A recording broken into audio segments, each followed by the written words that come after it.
feel like it's always a good idea to go through and sort of clean up your social media followers or your fantasy roster as well. So let's take a look. And Adam Rank, who is someone that folks should be unfriending this week in fantasy?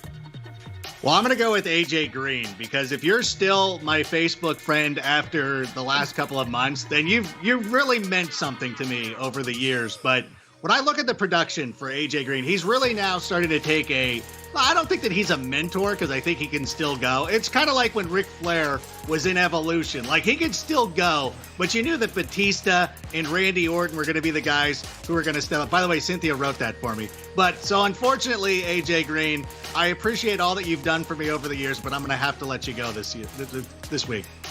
Well, I'm looking down here, and on my MySpace, I'm going to take Leonard Fournette versus Rams up. And Adam Rank actually wrote that one for me. He is number 42 running back this season. He had only 5 points versus Carolina in Week 10. That's his fewest since Week 3.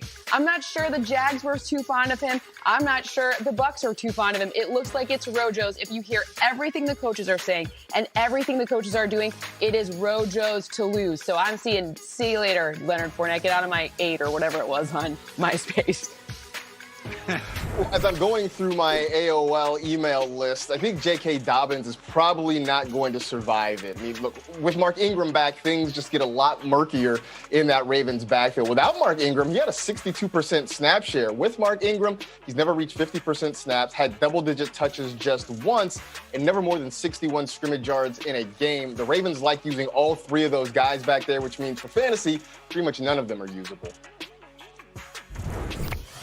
All right, I'm embarrassed to say this, but I wasn't old enough to have a MySpace or an AOL, so I just have to unfriend Melvin Gordon and unfollow him from Instagram. I know this is a little bit of a spicy take, but Gordon's 2 lowest touches this season have come in the last 2 weeks, which makes sense since he's had fewer than 5 fantasy points in 2 straight games and fewer than 50 rushing yards in 3 straight games. Since Week 6, he's been able to bring home more than 12 fantasy points, and that's just not enough to keep me alive during this fantasy playoff push, and I don't want to scroll on Instagram and see him anymore, so you have been unfollowed.